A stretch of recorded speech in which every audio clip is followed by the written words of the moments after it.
warahmatullahi wabarakatuh. Kami dari kelompok 4 dengan berjudul berkomunikasi dengan kebutuhan khusus. Nah, kebutuhan khususnya kita mengambil dengan pasien autisme.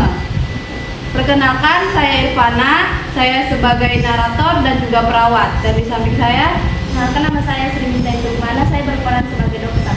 Dan saya Elda Apriani berperan sebagai perawat. Saya Alfian Rohudira berperan sebagai ibu pasien. Dan saya Nasriadi sebagai terapi komunikasi. Dan saya Supratiwi sebagai pasien. di sebuah rumah sakit khusus yang menangani anak dengan kebutuhan khusus, seorang anak perempuan bernama Agustina duduk di kursi kecil di sudut ruangan.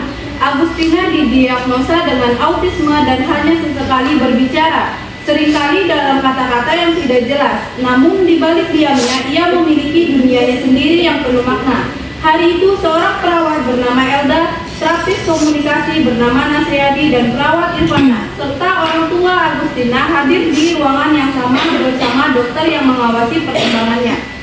Pagi itu cerah, tapi di dalam ruangan terapi, suasananya terasa lebih tenang. Agustina, seorang anak perempuan berusia 7 tahun, duduk di kursi dengan sebuah puzzle di tangannya. Puzzle itu sudah lama menjadi favoritnya, meskipun ia jarang menyelesaikannya. Di sampingnya, Elda, perawat yang sudah akrab dengan Agustina, menatapnya dengan senyum lembut di wajahnya, menunggu momen untuk berinteraksi. Suara lembut dan hati-hati. Hai Agustina, apa kabar hari ini? Mau main puzzle bersama? Agustina tidak menjawab, tangannya masih sibuk dengan satu bagian dari puzzle itu. Matanya fokus pada potongan kecil yang terus ia putar-putar, seperti berusaha memahami sesuatu yang hanya dia mengerti. Agustina tetap sabar menunggu tanpa tekanan. Nasriadi dan Irfana perlahan mendekat dan berbicara kepada perawat Elda. Halo Adik Agustina, gimana sus perkembangannya adik Agustina? Begini tuh, belum mau bisa Sabar saja ya. Mungkin Agustina ini butuh waktu untuk berkomunikasi dengan kita. Mungkin gerakan tangannya itu adalah salah satu interaksi bagi dia. Perawat Elda tersenyum lalu menirukan gerakan Agustina dengan memegang potongan puzzle lainnya.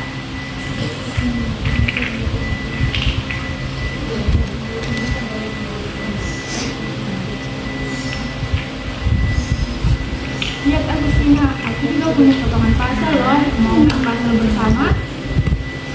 Agustina sesaat berhenti memutar puzzle dan melirik ke Elda. Meskipun hanya sekejap, momen itu cukup membuat Elda yakin bahwa Agustina mulai memperhatikannya.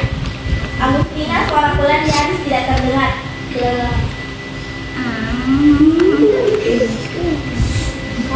Kata-kata itu begitu lembut, tapi jelas bagi mereka yang mendengar dengan hati-hati. Elda tersenyum lebar, menyadari bahwa Agustina baru saja mencoba berkomunikasi dengannya, meski hanya lewat 2 kata. Sus, saya pamit dulu sebentar ya. Elda lembut mengikuti arahnya. Agustina, mau menyusun puzzle bersama saya? Ibu pasien melihat dari kejauhan sedikit emosional.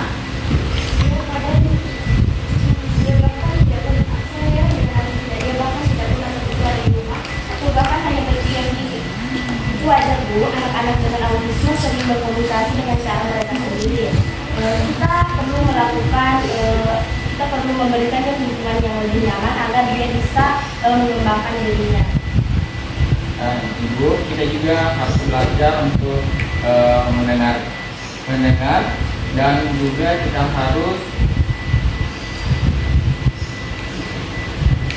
belajar mendengarkan mereka, bukan hanya dari tadinya, tetapi kita juga mendengarkan dari hati dan juga gerakan tangan maupun gerakan tubuh mereka, dan juga kita juga memperhatikan ekspresi wajah mereka Mungkin juga kita bisa melihat dari benda yang mereka fokuskan. Nah, itu semua adalah bentuk dari salah satu bentuk dari cara bahasa mereka. Sementara percakapan itu berlangsung, Agustina mulai menempatkan satu potongan puzzle ke tempat yang benar. Gerakannya lambat tapi penuh perhatian. Ketika potongan itu pas, dia menatapnya sejenak lalu menoleh ke arah Elda dengan tatapan kosong namun penuh makna.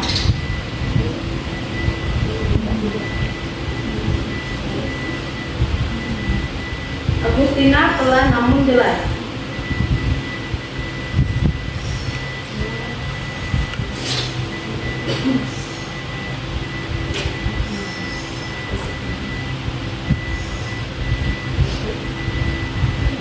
Elda suara penuh bergembira. Oh ye, selesai.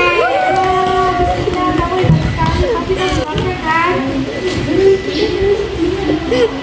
Agustina menjawab, namun senyum kecil terlihat di wajahnya. Itu adalah senyuman yang jarang muncul, tapi bagi Elda dan semua yang ada di ruangan itu, tersenyum tersebut adalah pencapaian besar.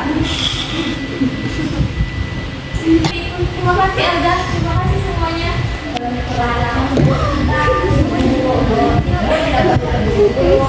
Sedang seperti ini, bahwa Agustina sudah mulai membuka dirinya. Proses ini memang bukan waktu, tapi kita sudah melihat perkembangan yang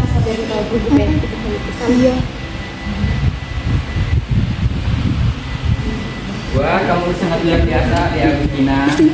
Pasal itu memang sangat susah, tapi kamu dapat menyelesaikannya dengan cukup mudah. Mungkin lain waktu tidak dapat menyelesaikannya lagi.